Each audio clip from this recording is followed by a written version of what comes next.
Hey guys, welcome back to my channel Sparkling Sparkles. I am Kanishka और यार आज जो अपन टॉपिक कर रहे हैं वो आर्टिफिशियल न्यूरल नेटवर्क्स पढ़ेंगे, ठीक है। बेसिकली हम आज से न्यूरल नेटवर्क्स वाला सब्जेक्ट स्टार्ट कर रहे हैं इस चैनल के ऊपर। और in any case you are not comfortable in Hindi, you can also check out this playlist in English. I will provide the link in the description box. तो यार अब अपन इस सब्जेक्ट को स्टार्ट कर ही रहे हैं तो हमें ये तो पता होना चाहिए कि हमें ये क्यों पढ़ाया जा रहा है सब्जेक्ट, है ना। तो बेसिकली इस पूरे सब्जेक्ट में हमारी अप्रोच क्या रहती है कि हम कैसे अपनी जो मशीन्स हैं या हमारे जो कंप्यूटर्स हैं बेसिकली इनको कैसे हम इंटेलिजेंट बनाएं, कैसे हम इनको ह्यूमन ब्रेन की तरह या ह्यूमन बींग्स की तरह एक्ट करा सकते हैं, ठीक है। कैसे उन्हें इंटेलिजेंट ऐसे बनाया जाए कि वो खुद अपने डिसीजंस ले सके, ठीक है। तो देखो सबसे पहले मैंने यही लिखा है कि we want our machines to act like human beings. और ह्यूमन बींग्स के पास ऐसा क्या होता है जो उन्हें इंटेलिजेंट बनाता है ना, वो होता है हमारा ह्यूमन ब्रेन, ठीक है। वैसे ही हमें क्या करना है, उसको कॉपी करना है एक तरीके से, और जो मशीन्स हैं उनके अंदर फीड करना है वो सब, उनको ट्रेनिंग देनी है वैसी टाइप की जैसे हमें बचपन से मिलती आती है कि हम है ना छोटे बच्चे होते हैं, है ना। हमारे चाइल्डहुड में हमें क्या सिखाया जाता है कि भाई मान लो हर एक चीज़ के पेरेंट्स सिखाते हैं, टीचर्स सिखाते हैं, हमारी सोसाइटी सिखाती है पूरी मिल करके कि जैसे for example this is a dog या दिस इज़ अ कैट, है ना। ऐसे हमें अलग अलग चीज़ों के बारे में बताया जाता है, this is a black board, this is a marker, ऐसे करके जो छोटा सा बच्चा होता है उसे सिखाना शुरू करते हैं। फिर वो बच्चा जो होता है क्या करता है, अपने ब्रेन के अंदर उन सब चीज़ों को फीड करता रहता है और फिर जब बड़ा होता चलता है तो क्या करता है, एक तरीके से वो जो सीखी हुई चीज़ है, उसको जो ट्रेनिंग मिली हुई है, उससे वो है फ्यूचर रेफरेंसेस में उन्हें यूज़ कर सकता है अपने उसने जो कुछ भी बचपन से सीखा है उसको अपने फ्यूचर वाली चीज़ों में यूज़ कर पा रहा है वो, ठीक है। और उसी हिसाब से सिचुएशन के हिसाब से एक्ट करता है फिर वो, ठीक है। तो इस पूरे सब्जेक्ट को सीखने का मोटिव यही रहेगा। ऑब्वियसली हम अब इसमें रोबोटिक्स वगैरह तो नहीं सीखेंगे, हम अभी इसके अंदर ये सब सीखेंगे कि इसको कैसे इसका एवोल्यूशन हुआ है, कैसे डिफरेंट टाइप्स के मॉडल्स आए या नेटवर्क्स, ये सारा कुछ हम सीखेंगे, चिंता मत करें, ठीक है। तो अब देखते हैं, the machine should learn from past experiences, जैसा भी मैंने बोला। अब मान लो हमारा जो है किसी गर्म चीज़ को छूने से हाथ जल गया, ठीक है। तो हमने क्या इनपुट दिया ब्रेन को कि भाई ओह ये अगर कोई हम गर्म चीज़ को टच करेंगे तो उससे क्या होगा, हाथ जल जाएगा। तो नेक्स्ट टाइम क्या होगा कि अगर हमें कुछ गर्म चीज़ छूने के लिए कोई बोलेगा हम मना कर देंगे, है ना। वैसे ऐसा कोई करता नहीं है, बट फिर भी सिचुएशन हमारी कैसे, हमारा जो ब्रेन है वो कैसे रजिस्टर कर रहा है चीज़ों को, एक्सपीरियंसेस से सीख रहा है, आसपास की चीज़ों से सीख रहा है वो, ठीक है। लेकिन मशीन तो ऐसा नहीं कर सकती। मशीन तो भाई कंप्यूटेशन तो बहुत तेज़ करेगी वो, है ना। अगर हमें कोई 1000 टाइम्स हमें कोई चीज़ मल्टीप्लाई करनी है वो हमारा ब्रेन नहीं कर पाता है इजीली, बल्कि एक मशीन कर लेती है ना। तो हमें क्या करना है, अब हम ये चाहते हैं कि भाई हम अपनी मशीन्स को इस तरीके से इंटेलिजेंट बनाएं कि वो पास्ट एक्सपीरियंसेस से भी सीख रही है कोई चीज़, ठीक है। अब इस आर्टिफिशियल न्यूरल नेटवर्क की जो डेफिनेशन है वो ये रहती है कि न्यूरली इम्प्लीमेंटेड मैथमेटिकल मॉडल। अभी मैंने क्या बताया कि जो हमारे ह्यूमन बींग्स हैं, हमारे पास ऐसी क्या चीज़ है, हमारा ब्रेन, और ब्रेन में भी जो प्रोसेसिंग कर रही है वो चीज़ क्या है, हमारे न्यूरॉन्स, ठीक है। तो जो न्यूरॉन्स है ना उनको हमने मैथमेटिक्स मैथमेटिकल मॉडल के तौर पे बनाया है, एक तरीके से इम्प्लीमेंट किया है। तो वही सब हम इस सब्जेक्ट के अंदर सीखेंगे, न्यूरल नेटवर्क्स के अंदर सीखेंगे, ठीक है। अब देखो ये मैंने 2 स्ट्रक्चर्स बना रखे हैं। फर्स्ट वाला देखो, ये तो तुमने कहीं ना कहीं ज़रूर पढ़ रखा है ना, बायोलॉजी के अंदर पढ़ा हुआ है। तो ऐसे नहीं बोलो कि नॉन मेडिकल के स्टूडेंट तो 10th क्लास तक आ जाता है। हमारा है ये बायोलॉजिकल न्यूरॉन, ठीक है। मतलब हमारी जो ब्रेन की प्रोसेसिंग यूनिट है वो है ये, ठीक है। क्या लिखा है, डेंड्राइट्स। ये वाले जो स्ट्रक्चर्स दिख रहे हैं इसके अंदर, ये हमारी डेंड्राइट्स, यानी कि यहाँ से हमारा इनपुट आता है। नहीं है, ये पूरा एक बहुत बहुत बड़ा सारा स्ट्रक्चर है। बहुत सारे ऐसे ऐसे न्यूरॉन्स एक दूसरे से कनेक्टेड होते हैं, इंटरकनेक्टेड होते हैं, ठीक है। और ये बहुत बड़ा सारा एक नेटवर्क बना रहे होते हैं। तो पहले लिखा है हमारा डेंड्राइट्स। तो डेंड्राइट्स क्या करेंगे, इनपुट लेने का काम करेंगे। मतलब यहाँ पर भी कोई एक न्यूरॉन जुड़ा हुआ है, इधर भी कोई बहुत बड़ा सारा स्ट्रक्चर, जैसे मैंने बताया ना नेटवर्क है। तो क्या होगा कि वहां से जो आउटपुट आ रहा है वो एज ए इनपुट यहाँ काम कर रहा है, ठीक है। फिर क्या है, न्यूक्लियस है ये वाला, और एक्सॉन है। ये जो पूरा पार्ट रहेगा इसका, ये प्रोसेसिंग में हेल्प कर रहा है इसकी, ठीक है। जो हमारे सिग्नल्स आए हैं आगे से आउटपुट, या बेसिकली यहाँ से जो इनपुट आ रहा है, इसको प्रोसेस करेगा ये पार्ट। और फिर क्या हो जाएगा, साइनेप्सिस, नर्व एंडिंग बेसिकली, है ना। ये जो एंडिंग है, यहाँ से हमारा आउटपुट जाएगा दूसरे जो न्यूरॉन्स इसके साथ कनेक्टेड है वहां तक, ठीक है। तो ये हमारी ब्रेन की प्रोसेसिंग होती है कि हम कोई इनपुट ले रहे हैं, फिर उसकी प्रोसेसिंग हो रही है, और फिर हमने किसी को आउटपुट दिया है।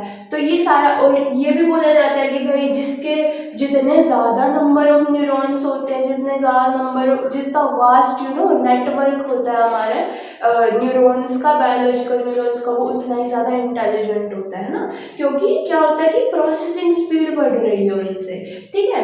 ऐसे ही सेम अब इसके अंदर है, देखो ये हमने मैथमेटिकल मॉडल बनाया है हमारे बायोलॉजिकल न्यूरॉन का। ओके, देखो सबसे पहले इधर क्या हो रहा था, देखो फिर से याद करो क्या बताया अभी मैंने, इनपुट्स आ रहे हैं। तो सबसे पहली चीज इधर भी क्या आएगी, इनपुट्स आएंगे, ठीक है। तो ये x1 x2 whole up to xn तक इसने इनपुट्स लिए, बहुत सारे।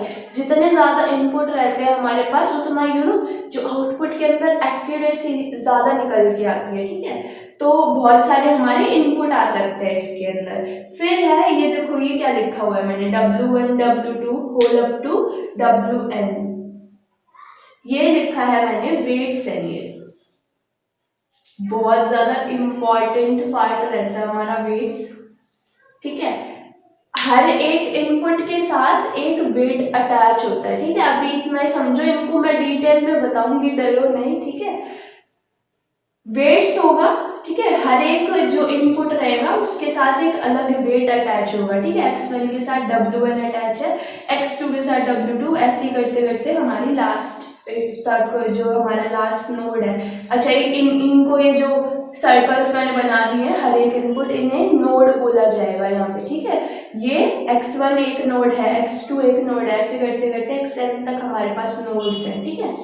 फिर हमारे पास क्या आती है, ये हमारी प्रोसेसिंग यूनिट, जैसे इसके अंदर थी ना, ऐसे ही यहाँ पे हमारी प्रोसेसिंग यूनिट। इसके अंदर क्या है, दो फंक्शंस है, एक हमारा समेशन फंक्शन, एक है हमारा F of x, that is activation function, ठीक है। इनके भी दो अलग अलग रोल्स रहते हैं, ये भी मैं लिख देती हूँ यहाँ पे।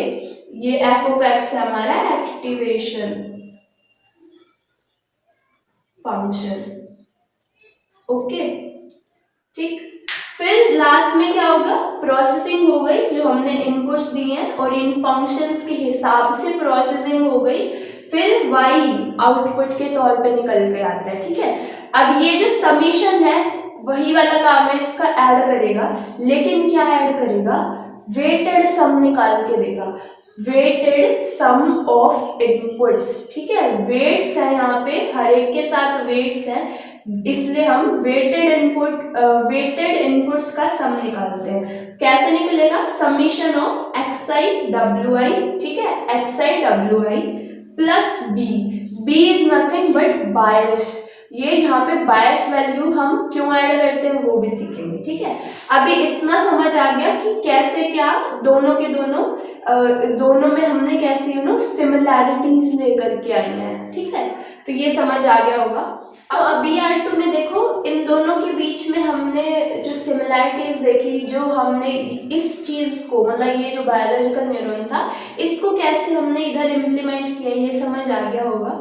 तो अब इनके क्या करेंगे, कंपोनेंट्स के बारे में देख रहे हैं हम, ठीक है। सारे के सारे कंपोनेंट्स के बारे में देखेंगे, थोड़ा थोड़ा मैंने बता दिया, बट अब देखो थोड़ा सा description. x1 x2 up to xn, ये मैंने क्या लिखा हुआ है, इनपुट्स है, ठीक है। यहाँ से जो चीज आ रही थी, ये सिग्नल्स आ रहे थे, ठीक है। हम यहाँ पे क्या कर रहे हैं, कोई ना कोई इनपुट, ये इनके डिफरेंट फॉर्म्स हो सकती है, कोई पैटर्न्स हो सकते हैं, या वॉइस हो सकती है शायद, या टेक्स्ट भी हो सकता है, मतलब डिफरेंट टाइप्स के हमारे क्या हो सकते हैं, इनपुट्स हो सकते हैं, ठीक है। जो फर्स्ट लेयर रहेगी ये हमारी इनपुट्स की लेयर है। सेकेंड है हमारे वेट्स। अब जब मैं इस सब्जेक्ट को पढ़ रही थी ना या यूनिवर्सिटी के टाइम पे, तो मेरे को कोई भी ये बात क्लियर नहीं कर पाया था कि भाई ये वेट्स होते क्या है एक्चुअली, कि वेट्स हम जो नॉर्मल लाइफ में हम वेट्स को कैसे देखते हैं। मान लो हमें क्या करना है, एक हमारे पास कंटेनर है, ठीक है, उसको फिलअप करना है। हम क्या कर रहे हैं, कोई ऐसा छोटा कंटेनर यूज कर रहे हैं और उसके अंदर राइस फिल कर रहे हैं, मान लो, ठीक है। राइस फिलअप करना है एक बड़े कंटेनर के अंदर एक छोटे कंटेनर से। तो अब देखो, अब ये इनपुट्स हम डाल रहे हैं उसके अंदर, ठीक है। नंबर ऑफ टाइम्स हम इनपुट्स डाल रहे हैं। इनपुट्स क्या है, हमारे राइस है, ठीक है। अब अगर मैं उसका वेट जो है कम लूंगी, मान लो मेरे पास इतना बड़ा कंटेनर था, ठीक है, ये कंटेनर है, इसको फिलअप करना है, ठीक है। इसके अंदर मैं इनपुट्स डाल रही हूँ। अगर मैं इस छोटे कंटेनर को पूरा भर के डालूंगी, ठीक है, राइस से पूरा भर के डालूंगी इसके अंदर, तो ये जल्दी भरेगा, है ना। वही वाले वेट्स यहाँ पे हैं, ठीक है। तो नंबर ऑफ जो इनपुट रहेंगे, जो इनपुट है ना, इसके साथ ये वेट अटैच होता है, ठीक है। ये रियल वैल्यूज रहती है जो हमारे इनपुट के साथ अटैच होती है और हमें बताएंगी कि ये जो आउटपुट निकल के आ रहा है ना इसके अंदर, इस इनपुट का क्या रोल है, ठीक है। ये कितना कंट्रीब्यूट कर रहा है हमारे आउटपुट के अंदर, ठीक है। ये हमें वेट्स बताते हैं, मतलब x1 कितना कंट्रीब्यूट करेगा, x2 कितना कंट्रीब्यूट करेगा, हमारे जो आउटपुट टोटल निकल के आ रहा है उसके अंदर कितना कंट्रीब्यूशन आ रहा है, ठीक है। ये हमारे क्या बताएंगे, वेट्स बताएंगे, ठीक है। इसके बाद नेक्स्ट कंपोनेंट रहता है हमारा समीशन फंक्शन। तो समीशन फंक्शन कुछ नहीं करेगा, बिल्कुल आसान वही चीज, वेटेड टोटल बताएगा, वेटेड सम निकाल के देगा। समीशन का यही काम रहेगा हमारा, xi wi प्लस बायस, ये वाली वैल्यू कैलकुलेट करके देगा। अब कई जगह पे तुम्हें ये वाली जो बायस वैल्यू है ना, b जो मैंने लिखा है, ठीक है, this is b is bias, BIAS, ठीक है। ये वाली जो वैल्यू है ना, ये शायद ना मिले, सिर्फ xi wi लिखा हुआ मिले तो वो भी ठीक है। मतलब ये बहुत पुराना मॉडल है, शुरू से वैसा ही चलता आ रहा है। अब तो बहुत बड़े हाईली एडवांस और कॉम्प्लेक्स टाइप के मॉडल्स बन चुके हैं, बट हम इस सब्जेक्ट में ऐसे पढ़ेंगे, ठीक है। तो इसके अंदर क्या है, समीशन ने क्या निकाल के दिया, सिंपल वेटेड टोटल निकाल के दिया, ठीक है। अभी तक क्या काम हो चुका है, इनपुट आया, वेटेड इनपुट आया, ठीक है, और क्या हो रहा है, इसने इसका टोटल कर दिया है, ठीक है। ये सारा इकट्ठा हो गया है यहाँ तक, ठीक है। अब क्या होगा, एफ ऑफ एक्स के पास जाएगा, एक्टिवेशन फंक्शन। ये बहुत ज्यादा इंपॉर्टेंट चीज है इसके अंदर, क्योंकि जो एक्टिवेशन फंक्शन रहता है हमारा, ये बताएगा कि हमारा जो ये पूरा न्यूरॉन है ये फायर करेगा या नहीं, मतलब ये ऑन स्टेट में जाएगा कि नहीं जाएगा। दो स्टेट्स हो सकती है, ऑन या फिर ऑफ, ठीक है।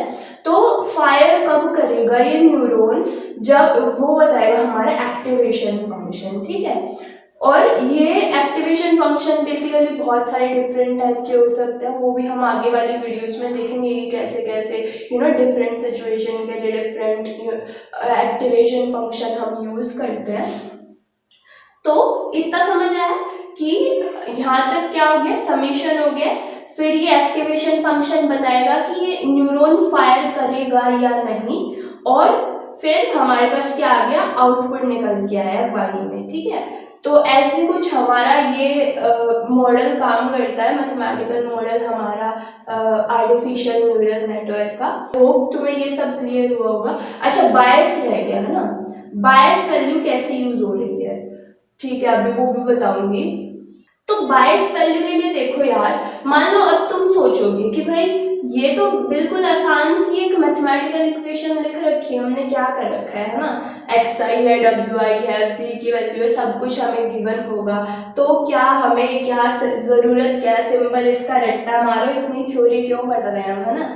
तो नहीं यार, ये देखो पूरा थ्योरी के बिना और ये पूरा मैथमेटिकल इम्प्लीमेंटेशन के बिना ये सब्जेक्ट फिर चलेगा नहीं ऐसे। तो एक्सआई का काम तुम्हें पता लग गया है क्या है, इनपुट्स हैं ये हमारे डिफरेंट, है ना।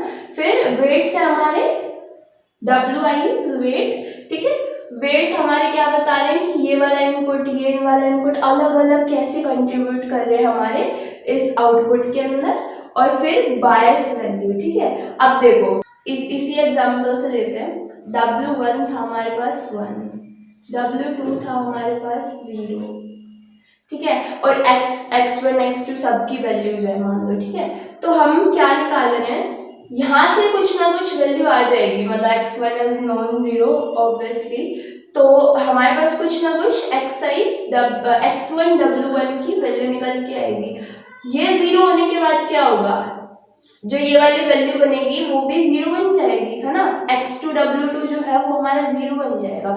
तो यहाँ से क्या हुआ कि ये कंट्रीब्यूशन हट जाएगा इसका, यानी ये वाला जो x2 जो हमारी नोड थी इसने कुछ कंट्रीब्यूट ही नहीं किया इसके अंदर, है ना। लेकिन हम क्या कोशिश करते हैं इधर कि जितनी ज़्यादा हमारी पॉसिबिलिटीज़ होती है ना, उतना ही हमारा जो रिजल्ट होता है ना उसके अंदर एक्यूरेसी निकल के आती है, ठीक। तो हम किसी भी नोड को नेग्लेक्ट नहीं करना चाहते हैं, उसको पॉसिबिलिटी को हम इसके अंदर जोड़ना चाहते हैं ताकि जो हमारी एक्यूरेसी है ना बढ़े यार, ठीक है। तो इसलिए हमने बायस वैल्यू यूज़ की है यहाँ पे। अब इस जीरो के अंदर कुछ ना कुछ क्या होगा, बायस वैल्यू ऐड हो जाएगी, जिस वजह से ये जो है डेड नहीं होगी हमारी नोड, है ना। इसका भी कुछ ना कुछ कंट्रीब्यूशन इसके अंदर आएगा ये, ठीक है। तो इसलिए हम क्या करते हैं, बायस वैल्यू ऐड करते हैं। तो बस यार आज की वीडियो के लिए इतना ही था। आई होप तुम्हें ये कंसेप्ट आर्टिफिशियल न्यूरल नेटवर्क का समझ आया होगा। अगर ये वीडियो अच्छी लगी हो तो इसको लाइक और शेयर कर सकते हो अपने फ्रेंड्स के साथ, और इस चैनल को सब्सक्राइब कर सकते हो ऐसी और वीडियोस के लिए। हम मिलेंगे नेक्स्ट वीडियो के अंदर, तब तक के लिए bye bye and best of luck for your exams.